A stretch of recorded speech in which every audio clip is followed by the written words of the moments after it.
Loss of a privilege may mean an end of livelihood to some people, but Kigame's disability did not deter him from achieving his dream. He has since realized a God-given talent within him.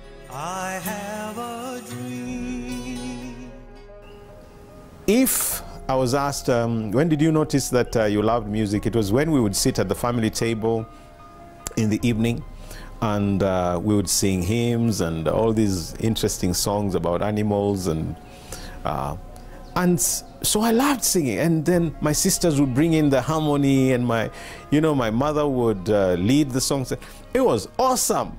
I mean, sending me to sleep was trouble because I loved what I was hearing. And sooner or later you go to school and you discover other people who love to sing. You gang up and you make little bands. That's how I got into music. And like I said, just fooling around with other guys, boys doing the Super Igniters thing. I get saved, and sooner or later I'm into Christian music because my songs have changed, my orientation has changed, my priorities have changed, and I began to be more interested in singing truth and facts and so on than imaginary things and just feelings and disappointments and romance and all this. And so my songs changed, and I began to enjoy music even more. And that is when I began to experiment with playing instruments, because I was now really motivated. Well, before I only played the drums for the band. That's the drum set. I began to learn the guitar, and also picked up on the piano, learning by apprenticeship, on and off, with friends who are willing to show you a chord or two. But most of my music is self-taught, because I would listen and just try to experiment. And so I formed a group called Christ's Ambassadors with people like Ken Kithinji and Mary Atieno and the likes of Titus Nzuki and Phyllis Nemayan. And so we would sing. There was a Rachel Mora somewhere. And I pulled this together, and I would write songs from very, very early. Some of those are what made up to my first album in 1987. Like what a mighty God we have, oh how majestic is his name, and all that. And we, we would do music. The school took notice of us. The chaplain would take us out for ministry, and it was fantastic.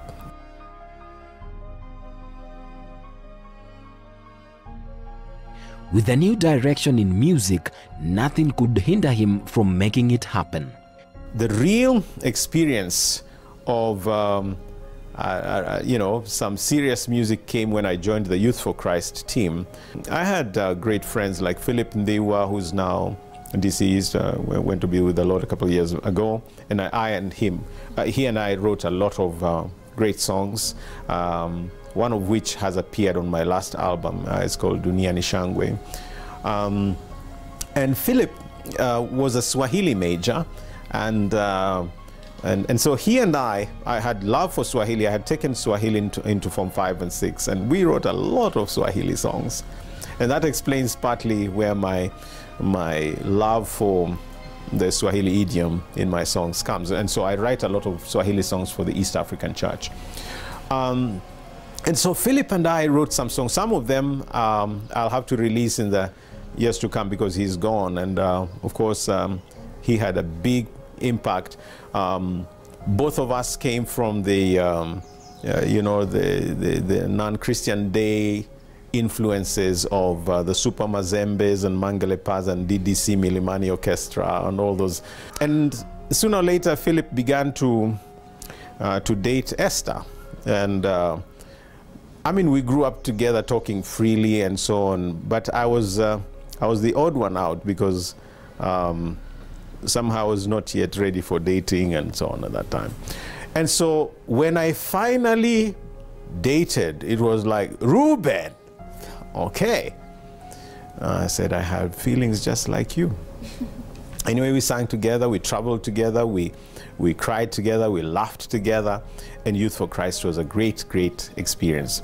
And so producer Karanja Kimwere of KBC noticed us and called us in to debut on the Joy Bringers family show and the Sing and Shine show. And we were some of the pioneers of those, alongside the Kasangas and so on. David Ndiwa, the host, you know, it was an awesome experience. And one thing led to another, and maybe in summary, after Youth for Christ, I put up, you know, a group called Operation Zion, and my sister-in-law said, "Reuben, you can't call a group Operation Zion. People will think we are a bunch of Rastafarians."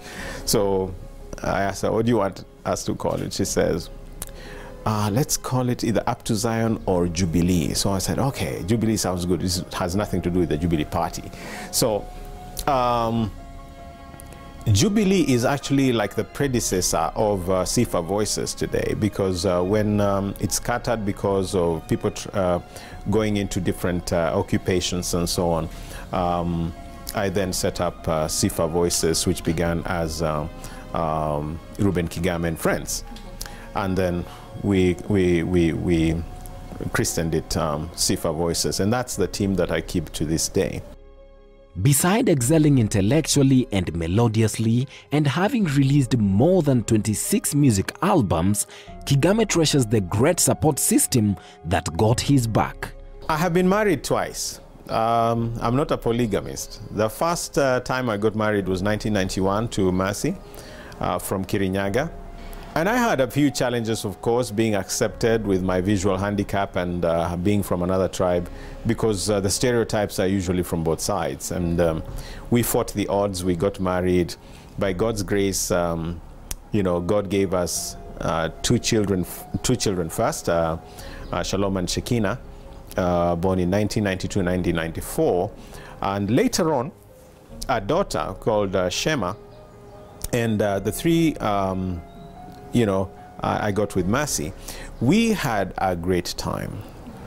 And when the accident happened, we had just moved to Eldoret, where we were going to settle the ministry and the radio and so on. In fact, Mercy passed on 3 days after we set up Fish FM in Eldoret. And it was a horrible thing. It was a horrible experience in my life, because I never thought that God could do anything like that to me. Mercy was driving our youngest child at the time, Shema, to hospital in Nairobi when she was overtaking a canter, and a matatu just rams into her head on, and she died about 3 hours later in Nakuru. The accident happened just by Kabarak University there. And I asked, of course, a lot of questions, the why questions. I had taught and preached to people before, you know, all things work together for good. And, you know, I couldn't take it. I was wondering, Lord, even this one, is this really working for good?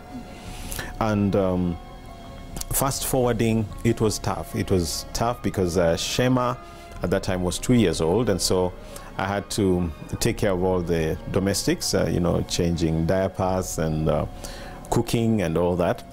And it began to be a bit heavy, and so I began to pray, Lord, I really need your help, because running a station, doing the music, traveling for missions, and you know, having a young family. My daughters were then 12 and 14, and this was a 2-year-old.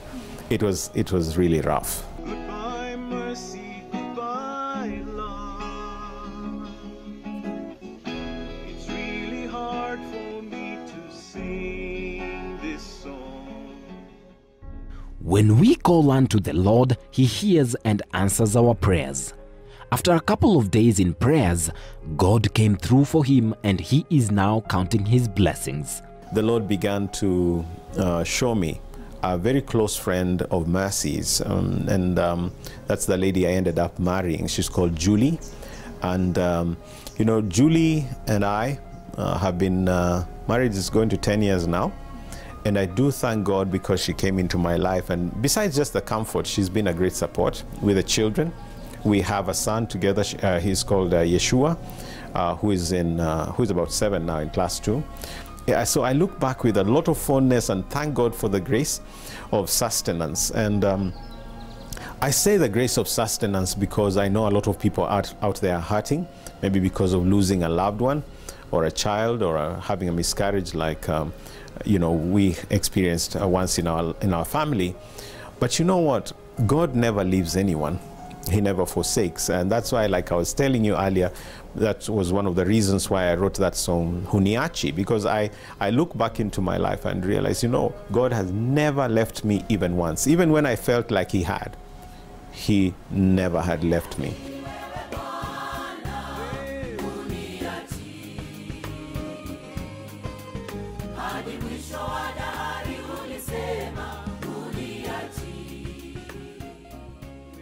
Amidst all the happenings, what keeps him going? Basically, for me, just having a focus in life, knowing that I have a race to run, that I'm here for a purpose, and this is my goal, to please God, and to serve him and also serve his people. And so the summary of my mission in life is really love God and love man.